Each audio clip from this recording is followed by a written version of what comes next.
Namili ang Disney Princess ng isang sakong damit na nanongan rin. Ay, ewan ko na lang talaga kung maubusan pa ako ng damit sa lagay na to. Anak shoot, ha? Dahil sunod-sunod nga ang bagyo at talaga naman sobrang tagal ng mga parcel ko galing China, naisipan ko lang umorder ng isang sakong damit. Naksuta. Ganyan nga kalakas ang trip ng isang Disney princess. Ewan ko na lang talaga kung masabi ko pang wala akong maisuot.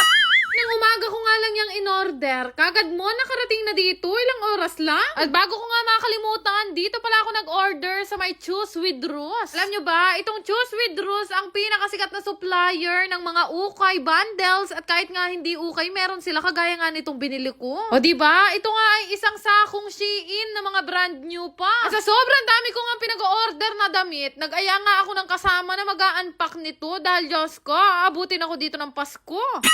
Tuwang-tuwa nga ako dito sa bundle na binili ko at talaga naman sabi kong pwedeng-pwede itong pang-business. Malaking kikitain nyo dito. Bawat item kasi na binubuksan ko ay talaga naman panlaban at pwede mong maibenta ng mahal. Ay ba, sobrang gandang idea to na umorder ng isang sakong damit. Daig ko pa talaga si Marian Rivera. Hindi ako uulit. Kahit kulay, hindi ko uulitin. Tsare! Kasi stock nyo nga yung page nila, napakarami talagang good reviews, lalo na sa mga nagnenegosyo sa ukay-ukay. Kung matatandaan nyo nga dati, meron din akong shop ng mga damit at balak ko nga ulit buksan yun at feeling ko dito din ako kukuha ng mga supply ko. Tingnan nyo naman itong mga nakukuha kong damit, sulit na sulit kasi merong mga pang-event, merong pang-araw-araw at merong pang-simplihan lang. Bawat bukas nga namin, meron nga kami nakukuhan 3. Pero itong si KTV, hindi na nakapagpigil. Antimano, nagsusukot na ng kulay pink na dress. Kaming 3 kasi sobrang hihilig namin sa damit pero aaning ko naman isang sako na yan kaya binigyan ko sila. Tuwang-tuwa nga ako dito kay KTV nung lumabas at bagay na bagay niya yung nakuha niya. Talaga naman, ewan ko na lang talaga kung mambabae pa yung jowa mo niyan. Naksuta?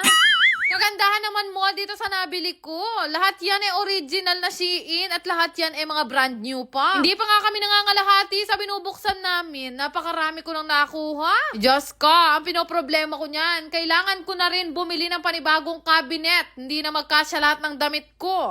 Sa mga nagtatanong kung bakit palaging maganda ang outfit ko at palaging bago, kung mapapansin nyo, hindi ako umuulit. Ganyan ang sikreto ng isang Disney princess. Sako-sakong damit ang binibili ko. Naksuta.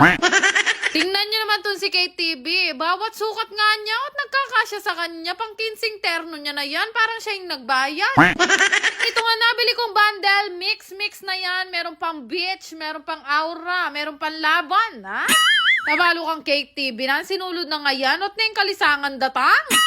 Siyempre, dahil ito nga ay mix lang, meron naman mga damit na hindi kakasya sa inyo o meron yung mga hindi mo masyadong matataypan. Kaya nga sabi ko, okay na okay to para sa mga gustong mag-business ng damitan. Madalang nga sa madampot namin ang ayaw namin ng design kasi bawat buksan namin, talagang itinatago namin. Alam nyo, sobrang dami ko na itabi ng mga pang-event na talaga mapapakinabangan ko sa mga susunod na araw. At alam nyo na siguro ang dahilan kung bakit marami akong bestida. Diyan ko lahat yan nakuha. O tinga na kay sinawa menu ka. Ay, naksyuta, may nga lapak-lapak na lareng malan. Kabila nga kami kung maglagay ng mga napipili naming damit at ganyan na nga karami yung mga natatago ko. Katapos nga noon, sinukat na nga namin yung mga ilan-ilan sa napili namin damit kagaya nga nito pang event, pang casual, loko, pang alaguda. Grabe, sobrang gaganda nung laman ng bundle na yun, kagaya nga nitong suot namin. Sabi ko nga sa inyo, malagad lang yung mapipili nyong hindi maayos, pero tingnan nyo naman bawat suot namin, hindi nyo aakalain na galing sa isang sakong damit na yun. Ilan nga lang yan sa mga napili namin, hindi na nga namin naisukat lahat, pero halos lahat talaga ng nasuot namin, talaga naman pang aura at pang laban. Ito yung mga sample ng laman nung sako na binili ko o yung bundle na napili ko. Para hindi nyo na ako kulitin at tanungin kung saan nga ako bumili, ilalagay ko na lang yung page nila sa comment section na. Naksyuta.